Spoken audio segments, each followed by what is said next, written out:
Hi, Miss Kettle's class. I am Maisie's mom, Mrs. Wilsey, and today I will be reading Dr. DeSoto.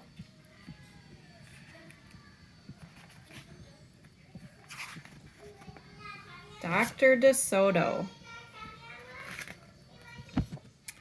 Dr. DeSoto, the dentist, did very good work, so he had no end of patients. Those close to his own size, moles, chipmunks, etc., sat in the regular dentist's chair. Larger animals sat on the floor while Dr. DeSoto stood on a ladder. For extra large animals, he had a special room. There, Dr. DeSoto was hoisted up to the patient's mouth by his assistant, who also happened to be his wife. Dr. DeSoto was especially popular with the big animals. He was able to work inside their mouths, wearing rubber boots to keep his feet dry. And his fingers were so delicate and his drill so dainty they could hardly feel any pain. Being a mouse, he refused to treat animals dangerous to mice, and it said so on his sign.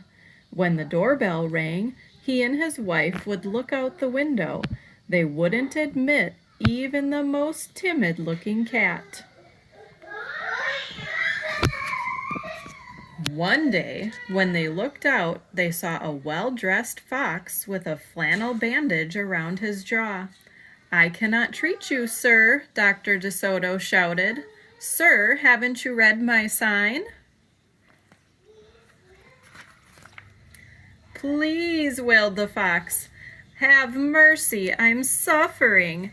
And he wept so bitterly it was pitiful to see. "Just a moment," said Dr. DeSoto. "That poor fox," he whispered to his wife. "What shall we do?" "Let's risk it," said Mrs. DeSoto. She pressed the buzzer and let the fox in. He was up the stairs in a flash. "Bless your little hearts," he cried, falling to his knees. "I beg you, do something. My tooth is killing me." "Sit on the floor, sir," said Dr. DeSoto, "and remove the bandage, please." Dr. DeSoto climbed up the ladder and bravely entered the fox's mouth. "Ow, ow," he gasped. The fox had a rotten bicuspid and unusually bad breath.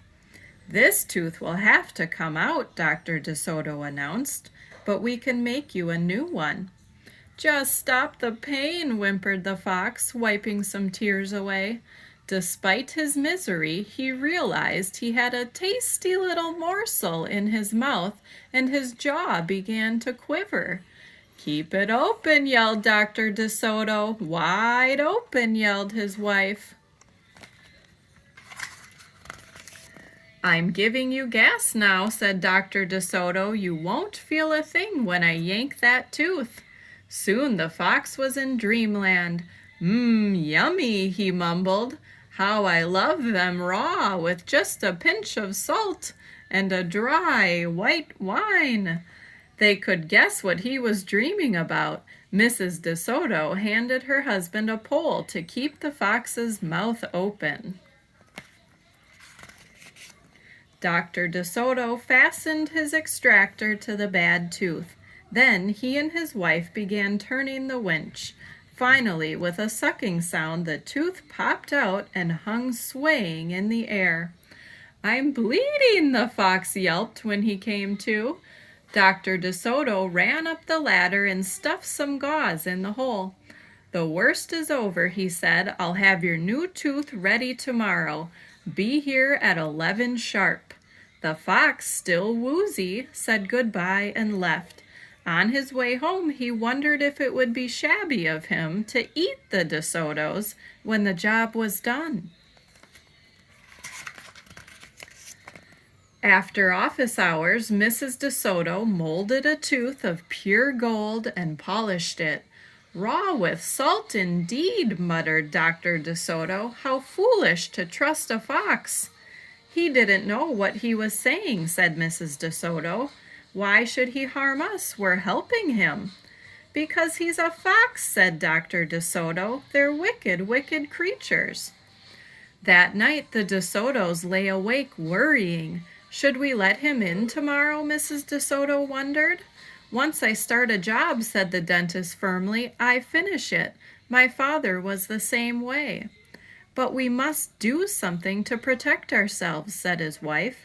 They talked and talked until they formed a plan. I think it will work, said Dr. DeSoto. A minute later, he was snoring. The next morning, promptly at 11, a very cheerful fox turned up. He was feeling not a particle of pain. When Dr. DeSoto got into his mouth, he snapped it shut for a moment, then opened wide and laughed. Just a joke, he chortled. Be serious, said the dentist sharply. We have work to do. His wife was lugging the heavy tooth up the ladder. Oh, I love it, exclaimed the fox. It's just beautiful. Dr. DeSoto set the gold tooth in its socket and hooked it up to the teeth on both sides. The fox caressed the new tooth with his tongue. My, it feels good, he thought. I really shouldn't eat them. On the other hand, how can I resist? We're not finished, said Dr. DeSoto, holding up a large jug. I have here a remarkable preparation developed only recently by my wife and me. With just one application, you can be rid of toothaches forever. How would you like to be the first one to receive this unique treatment? I certainly would, the fox declared. I'd be honored. He didn't like any kind of personal pain. You will never have to see us again, said Dr. DeSoto. No one will see you again, said the fox to himself. He had definitely made up his mind to eat them, with the help of his brand new tooth. Dr. DeSoto stepped into the fox's mouth with a bucket of secret formula and proceeded to paint each tooth. He hummed as he worked. Mrs. DeSoto stood by on the ladder, pointing out spots he had missed. The fox looked very happy. When the dentist was done, he stepped out. Now close your jaws tight, he said, and keep them closed for a full minute. The fox did as he was told. Then he tried to open his mouth, but his teeth were stuck together. Excuse me, I should have mentioned, said Dr. DeSoto. You won't be able to open your mouth for a day or two. The secret formula must first permeate the dentine. But don't worry, no pain ever again. The fox was stunned. He stared at Dr. DeSoto, then at his wife. They smiled and waited. All he could do was say, "Thank you very much," through his clenched teeth, and get up and leave. He tried to do so with dignity. Then he stumbled down the stairs in a daze. Dr. DeSoto and his assistant had outfoxed the fox. They kissed each other and took the rest of the day off.